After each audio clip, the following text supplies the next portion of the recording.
বর্তমান সরকারের বিষয় নিয়ে যদি বলতে হয়, তো বেশ কিছুদিন তো হলো, মাশাআল্লাহ, আমি খুবই আশাবাদী। তারা এ পর্যন্ত তাদের যে সাকসেস, বিশেষ করে সাকসেসটা নির্ভর করে তো টাইমের সাথে। এখানে মাত্র তারা কতদিন হলো, 25 দিন হয়তো বা হয়েছে, এরকম জি 25-26 জি দিন। তোমার 25-26 তো দিন, এর রাইট। ভিতরে তারা যে স্টেবিলিটিটা নিয়ে আসছে, যে একটা দুঃসহ অবস্থা ছিল, হত্যা, খুন, ধর্ষণ, রাস্তাঘাট চারিদিকে চুরমার, অর্থ পাচার, লন্ড্রি, এই মানি লন্ডারিং থেকে শুরু করে সবকিছু হয়েছিল। আল্লাহ রহমত, এইগুলো আপাতত বন্ধ হয়ে গেছে। এটা তাদের একটা বড় আপনি সাফল্য। আরেকটু সামনে চলে আসেন, আপনাকে একদম আধা দেখা যাচ্ছে, আরেকটু হ্যাঁ, ঠিক আছে, হুম। গুড। তো থ্যাংক ইউ। তো সেদিক দিয়ে আমি মনে করি এই সরকারের সাফল্য। দেখেন, আমি একটা জিনিস মনে করি একজন অর্থনীতির ছাত্র হিসেবে বা শিক্ষক হিসেবে বলতে চাই, সেটা হচ্ছে যে তারা যদি মনে করেন 25 দিন ক্ষমতায় আসছে, তো এই 25 দিনের সাফল্যটা হলো, সব থেকে বড় সাফল্য হলো যে এই 25 দিন থাকাতে, 25তম দিন প্র্যাকটিক্যালি হুম, থাকাতে হবে কি, যে আপনার এই 25,000 কোটি টাকা আপনি সেভ করেছেন। তার কারণ এই টাকাটা বিদেশে পাচার হয়নি। হাসিনা তো প্রত্যেক দিন 42,000 কোটি টাকা তারা বিদেশে পাচার করতো, লুট করতো জনগণের টাকা, অথবা লোন নিত।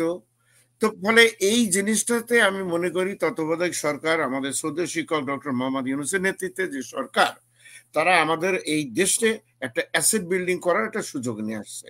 কারণ এই টাকাটা যদি বিদেশে পাচার না হয় তাহলে দেশে থাকে, আর দেশে যদি থাকে তাহলে সেটা আমাদের বিনিয়োগ বা আমাদের অন্যান্য এমপ্লয়মেন্ট অপরচুনিটি তৈরি করবে। আজ না করলে করবে, 1 মাস পরে করবে। কিন্তু টাকাটা বাইরে যাওয়াতে, মানি লন্ডারিং এর মাধ্যমে স্বৈরাচারী হাসিনা, ফ্যাসিস্ট হাসিনা যেভাবে করেছে, এটা একটা মুনাফিক সরকার। আমি বহু আগে থেকে বলে আসছি, একটা মেধাহীন সরকার, একটা চোরা কারবারির সিন্ডিকেট।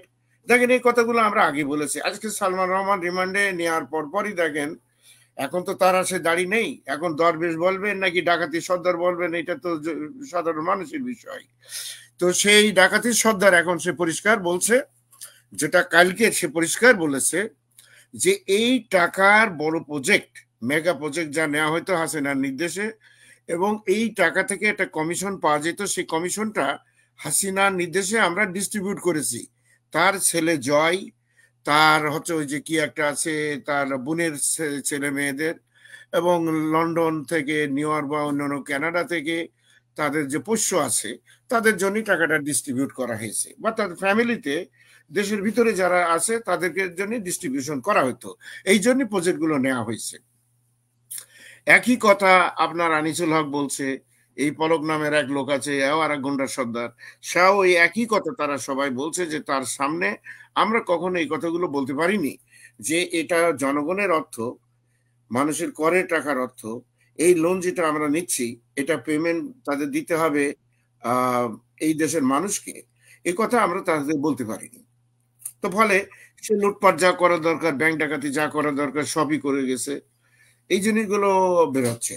আপনার ইসলামী ব্যাংকের যে ম্যানেজিং ডিরেক্টর, তিনি সম্প্রতি এক জায়গায়, বেশি বলিনি, হয়তো আরো কিছুদিন পরে আরো ক্লিয়ার বলবেন, তিনি বলছেন যে আমাকে অফিসে ঢুকে এস আলম গ্রুপ রীতিমতো বেঁধে বন্দুক উঁচিয়ে রিজাইন করতে বাধ্য করেছে।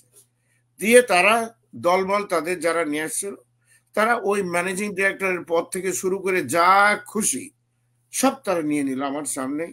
টু শব্দ করার আমার কোনো সময় নেই। আপনি জানেন যে ইসলামী ব্যাংক যখন মোদি, MODI, এখানকার যুক্তরাষ্ট্রের যে rating agency, one of the best rating agency in the world. আপনি আপনি একটু সামনে চলে আসেন, আমার পেছনে চলে গেছেন, আরো সামনে, হ্যাঁ। আচ্ছা, তো সেই মোদির ইয়ে আপনার রেটিং এজেন্সি বাংলাদেশের একমাত্র ব্যাংক সিলেক্ট করেছে ইসলামী ব্যাংকে। আপনার 10-15 বছর আগের কথা। এরা এখানে একটা সেমিনার করেছিল, আমার সৌভাগ্য হয়েছিল তারা আমার কিছু বক্তব্য দিতে বলাতে আমি দিয়েছিলাম। মানে এটা অত্যন্ত গর্বের বিষয় যে মোদির MODI, যেটা আমরা বলি, এটার রেটিং এজেন্সি এমনকি যুক্তরাষ্ট্রের সমস্ত ফাইন্যান্সিয়াল ইনস্ট্রুমেন্ট যা হয় তার, বা ব্যাংকিং পরিচালনার ক্ষেত্রে যে সমস্ত বিষয়, তারও রেটিং করে তারা, সারা দুনিয়ার এটা রেটিং করে। সেখানে একমাত্র ইসলামী ব্যাংক, শুধু বাংলাদেশ না, সাউথ ইস্ট এশিয়ার। লাইভ টেলিভিশন তো আপনি সামনে থেকে পিছনে চলে আসছেন বারবার, আপনি একটু সামনে চলে আসেন, আর একটু সামনে আসছেন না, ঠিক করে নিয়ে আমরা, অসুবিধা নাই, বাস এটা কি আর অবস্থা? করবেন না। হ্যাঁ, গো অ্যাহেড প্লিজ। এটা ঠিক আছে না? হ্যাঁ, একদম নড়বেন না প্লিজ।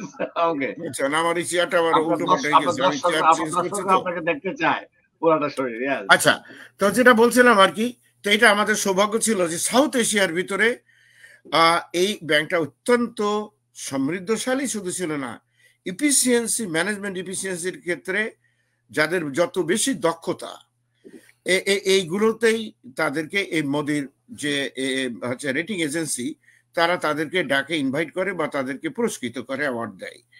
সেই ব্যাংকটাকে কিভাবে লোপাট করলো আমাদের সামনে।